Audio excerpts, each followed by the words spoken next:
በሚያንማር የቀሪ ታጋች ኢትዮጵያውያን ዕጣ ፈንታ አልታወቀም። ሰላም እንደምንላችኋል የኢትዮ ፎከስ ቤተሰቦች፣ የዛሬውን መረጃ ይዤላችሁ ቀርቤያለሁ።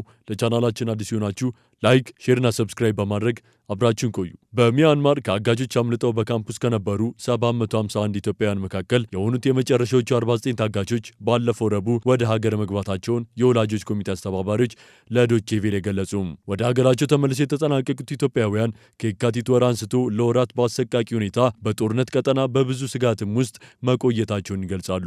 በሚያንማር የተጎጂ ወጣቶች ቤተሰቦች አስተባባሪ ወይዘሮ አበበች ሲመል ተናግረዋል። ሚያንማር የነበሩ ከ751 ልጆች ከሌላ የአፍሪካ ሀገራት ወጣቶች ጋር አምፀው የወጡት ከዴሞክራቲክ ካረን ቤኔቮለንት አርሚና ቦርደር ጋርድ ፎርስ በተባሉት የሚያንማር አማጽያን እጅ የነበሩ ናቸው ብለዋል።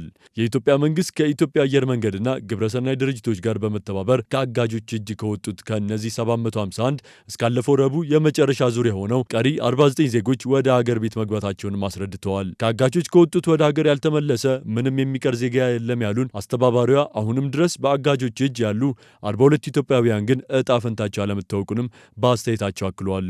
ከአጋቾች እጅ መውጣት እየፈለጉ ከዚህ ቀደም ሌሎች ሲወጡ አጋቾቹ ያስቀሯቸው 42 ወጣቶች አሁን ላይ በ3 ኩባንያዎች ውስጥ በጉልበት ብዝበዛ ላይ ይገኛሉ በማለት የእነዚህ በፖሊስ እጅ ያልገቡ ወጣቶች ሕይወት በአደጋ ላይ መሆኑንም አመልክተዋል። ከዩኒቨርሲቲ የተመረቁ በርካታ ኢትዮጵያውያን ወደ ታይላንድና ማያንማር ስራ ፍለጋ ብለው ተሰደዋል።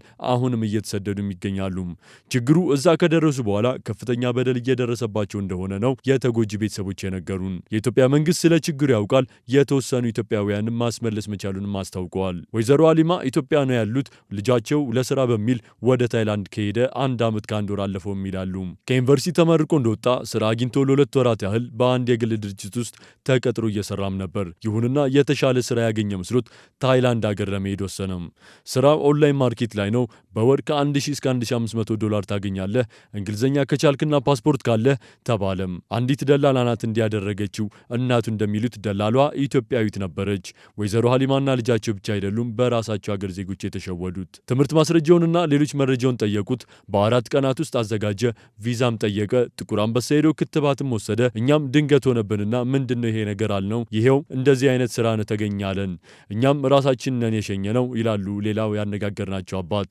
ለራሳቸውም ሆነ ለልጃቸው ደህንነት ስለሚሰጉ ስም እንዳንገልጽ ጠይቀውናል። የኤሌክትሪካል ኢንጂነሪንግ ምሩቅ የሆነው ልጃቸው ኢትዮጵያ ውስጥ ስራ አጥቶ ተቀምጦ እያለ ታይላንድ ሀገር በአመት 90,000 ዶላር ሊያገኝ የሚችልበት ስራ ተመቻችቶላል ሲባል ለመወሰን ጊዜ አልፈጀበትም። በደላሎች የተታለለ ወጣት መዳረሻ ታይላንድ ሳይሆን ሚያንማር ሆናለች። ስራውን በኦንላይን ገንዘብ እያጭበረበረ ለተቀጠረበት ድርጅት ማስገባት ነበረም። አልችልም ወይም አልፈልግም ማለት አይሰራም። አባቱ እንደነገሩ ልጃቸው ደሞዝ እየተከፈሉ አልነበረም። መልሱኝ የሚሉ ሰዎችም እስከ 1 ሚሊዮን ዶላር ይጠየቃሉ። በዛን ጊዜ ስልክ አልተጠቀሙም ነበር፣ ለእኛ ይደውሉ ነበር። ይህ የስራ ቦታ ጥሩ አይደለም፣ ገንዘብ ክፈሉ ተብለናል፣ ብር ፈልጉልን ይል ነበር። አሁን ከልጄ ጋር ከተነጋገርን 1 ዓመት አልፎናል ብለዋልም። ወይዘሮ አሊማ በአንጻሩ እድለኛ ናቸው። ለመጨረሻ ጊዜ ከልጃቸው የሰሙት በዚህ ሳምንት ነው። ስልክ ማውራት ባይችልም አልፎ አልፎ የድምፅ መልእክት ይልክላቸዋል።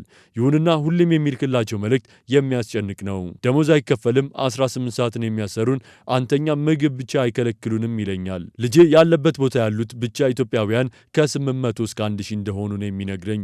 እንደዛ አይነት ድርጅቶች ደግሞ ከ10 በላይ ያሉ፣ እናም በትንሹ ከ3000 በላይ ኢትዮጵያውያን እንዳሉ ነው የሚነግረኝ ሲሉም ገልጸዋል። የወይዘሮ ሀሊማም ልጅ ታይላንድ ተብሎ ሄዶ አሁን የሚገኘው ሚያንማር ነው። እዛም ለመድረስ 1 ቀን ተኩል እንደፈጀባቸውና ደላሎች ተቀባብለው እንደወሰዷቸው ወይዘሮ ሀሊማ ከልጃቸው ሰምተዋል። በተናጠል መፍትሄ ያላገኙት ወላጆች ተሰባስበው እነሱ እንደሚሉት ጉዳዩን ከ7 ወራት በፊት ለኢትዮጵያ ውጭ ጉዳይ ሚኒስቴርና ቆንስላ አመልክተዋል። ያገኙትን ምላሽ በጎረቤት ሀገራት መንግስታት በኩል ነው እንጂ እዛ ኤምባሲ የለንም፣ በተስፋ ጠብቁ ያሉት የማይመች ቦታ ነው የሚል መልስ ነው የተመለሰልን ብለዋል። ኢትዮጵያውያን ከሌሎች ሀገራት ዜጎች ጋር ወደ እነዚህ ካምፖች የገቡት ጥሩ ገንዘብ እንደሚያገኙ ተነግሯቸው ወደ ታይላንድ ከተወሰዱ በኋላ በሚያንማር ለሚገኙ የወንጀል ቡድኖች በመሸጣቸው ነው የሚሉት የአንድ ተጎጂ ወጣት እናት ደላሎች ሲያቀርቡላቸው የነበረው የሚያጓጓም ጥቅም ነው ይላሉ። የዛኔ ሲሄድማ የተባለው አንደኛ የንግድ ስራ ነው፣ በሽያጭ ስራ ላይ በመሰማራት ከ150,000 እስከ 300,000 ብር ታገኛላቸው የሚል ነበር በማለት ለዚህ ቀደም ተጠያቂ መሆን ያለባቸው እራሳቸው የደበቁ ደላሎች አሉ ሲሉም ይገልጻሉ። አድማጭ ተመልካቾቻችን ለዛሬ ያዝንላችሁ መረጃ ይህንን ይመስል ነበር። በሌሎች መረጃዎች እስክንገናኝ ሰናይ ቀን